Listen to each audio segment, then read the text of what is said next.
We can now calculate the collector, emitter, and base currents in active mode.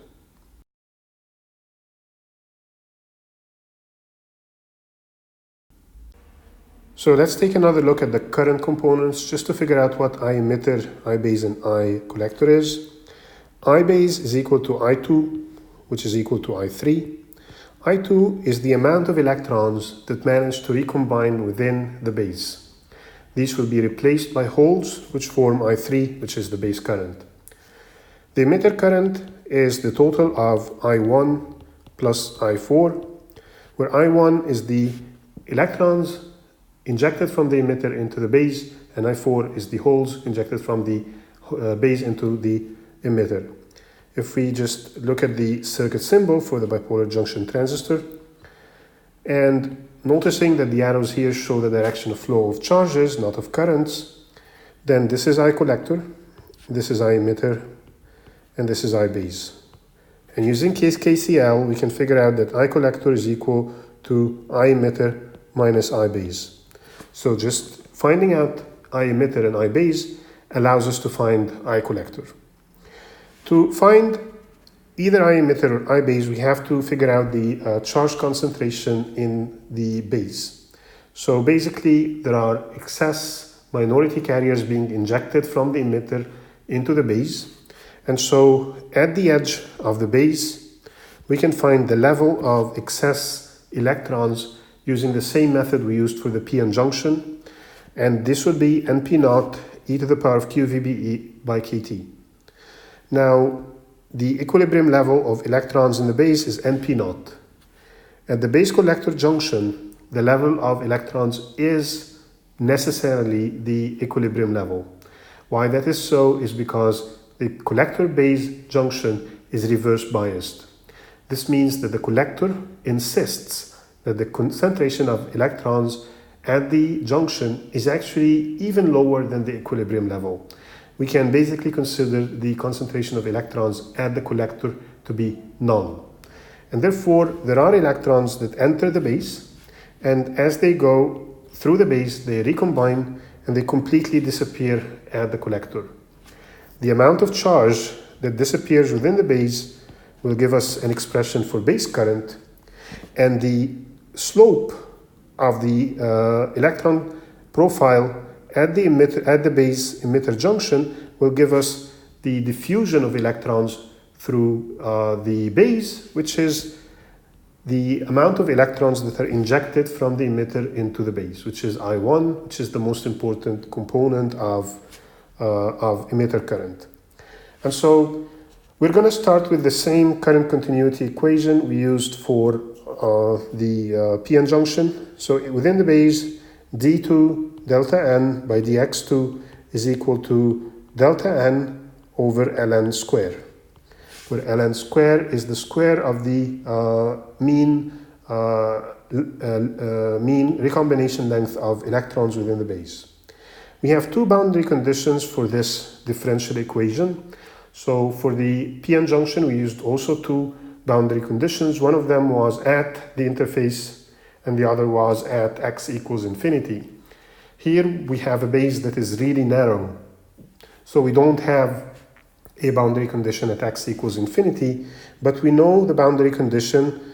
We know delta n at 0, and we also know delta n at WB, where WB is the width of the base. So this is WB.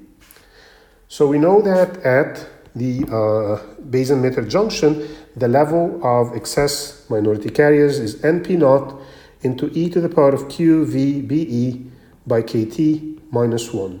This is using the same method we used to obtain excess minority carriers for the p-n junction. We can approximate this as NP0 e to the power of QVBE by KT, because the exponential is going to be much larger than 1.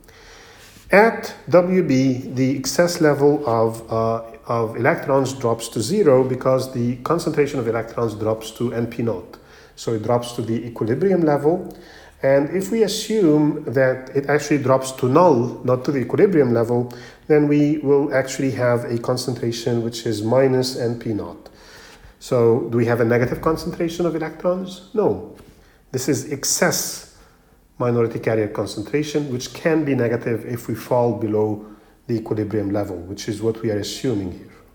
So solving this second order differential equation using these two boundary conditions is going to give a different solution from the exponential solution we got for the p-n junction. So instead we're going to have np naught e to the power of q vbe by kt, and we're going to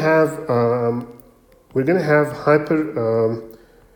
hyperbolic trigonometric functions. So sine wb minus x over ln divided by sine wb over ln. So hype sine divided by hype sine. And this is going to be valid only for x greater than 0 and less than wb, which means it is valid only for within the base. Now, working with these functions is extremely challenging, but fortunately, if x is small, which it is in this case because wb is small, so the region within which this equation, the range within which this equation is valid is small to begin with.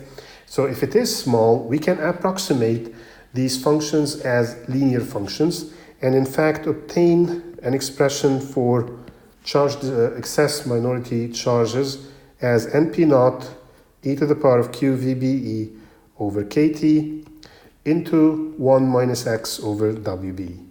So this is a much easier function to work with. So what do we do with it? Well, we do one thing, which is to find the diffusion current at x equal to 0. This is I1, which is the most important charge flux in the whole device. And so we can find I1 actually as Q times dn by dx, and this is found at x equal to 0. But recall that this is the expression for current density, so we have to multiply this by the area of the emitter, AE. And doing the differentiation, this gives us an expression minus QAE dn np naught e to the power of q vbe over kt divided by wb. So this is I1, which is the flux of electrons from the emitter to the base. We can also find I6, which is the flux of holes from the base to the emitter, using a very similar fashion by differentiating the distribution of holes within the emitter. In this case, however, we can use the same equations we used for the p-n junction because the emitter is not narrow, and thus we can obtain an expression that is very similar to that of the p-n junction. So it's going to be p-n naught e to the power of q vbe by kt times QAE dp. So this is the whole current that forms part of the emitter current, and the emitter current is actually the summation of I1 and I6, which we can take a lot of common values from QAE, and we end up with dp pn naught over we plus dn and p naught over wb e to the power of q vbe over kt. And this is the emitter current. Now, to find the base current, we have to look at the amount of charge that was lost within the base. So we enter the base with this level of charge and we end with this level, and everything in the middle has recombined within the base. Anything that manages to recombine within the base is actually going to form a whole current that is attracted from the metal contact, which is the definition of base current. If we calculate the area of the triangle, that's the amount of electron charge that recombines, and it's half the base multiplied by the height, which is np naught times e to the power of q vbe over kt. Now this represents the amount of charge that recombines within the base, and using the current continuity equation, we can find the corresponding electron current in the base, which will be equal to the whole current in the base. So the current continuity equation relates the rate of recombination or generation to the change of current within a certain area. So it allows us to find the base current. So Basically, this rate of change is going to be equal to 0.5 WBQ NP naught e to the power of q VBE over KT divided by tau n, where tau n is the lifetime of electrons in the base. So this allows us by integration to find I base, which is the base current, and it's going to be 0.5 Q A emitter times WB NP naught e to the power of q VBE by KT over tau n. Now, what we have assumed here is that the area of the base is also the area of the emitter, which is true if you look at how we construct bipolar junction transistors in reality. We have also performed the integration with limits from 0 to WB, which corresponds to the loss of charge from NP naught e to the power of q VBE by KT down to NP naught.